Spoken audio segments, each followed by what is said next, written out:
নমস্কাৰ স্বাগতম জনাইছোঁ ৰশ্মিছ গুড লাইফলৈ। আজি মই ব্ৰেকফাষ্টৰ এটা ৰেচিপি লৈ আহিছোঁ, চুজিৰ ইডলি। কেনেকৈ বনালোঁ চাওঁ আহকচোন, অতি সহজতে। মই 12টামান ইডলি জোখাৰে লৈ লৈছোঁ 3 কাপ চুজি, 1.5 কাপ দৈ,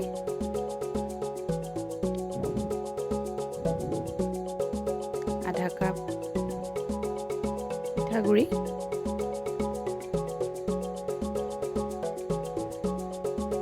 এচামুচ নিমখ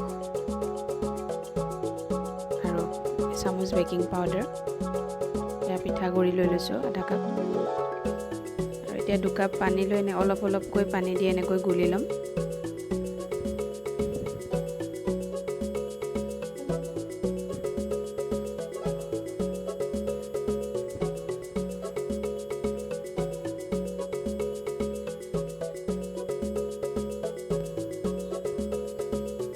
ভালদৰে মিহলাই লোৱাৰ পাছত আধা ঘণ্টা সময় মই ৰেষ্ট কৰিবলৈ থৈ দিম মিশ্ৰণটো।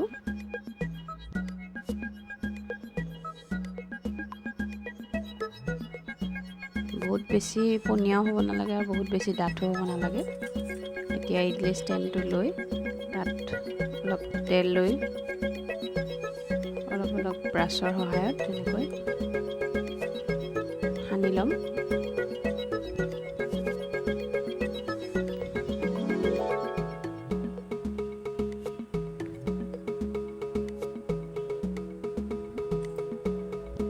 আধা ঘণ্টা হৈ গ'ল, এতিয়া মই তাতে এপেকেট ইনো দি দিম।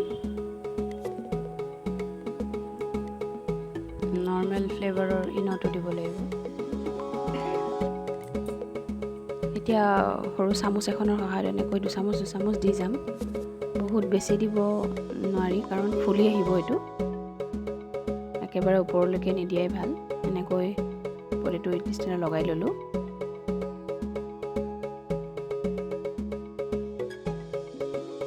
এতিয়া এটা কুকাৰত পানী গৰম হ'বলৈ দিছোঁ তলিত, আৰু তাতে ইডলি ষ্টেণ্ডটো বহাই দিলোঁ।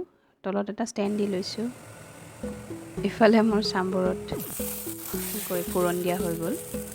চাম্বৰৰ ৰেচিপিটো শ্বেয়াৰ কৰা হোৱা নাই, আগৰ মোৰ আছে, চাব বিচাৰিলে চাব পাৰে। এয়া 20 মিনিটৰ পাছত ইডলি তৈয়াৰ হৈ গ'ল। অকণমান ঠাণ্ডা হোৱাৰ পিছত এনেকৈ এৰুৱাই লৈছোঁ।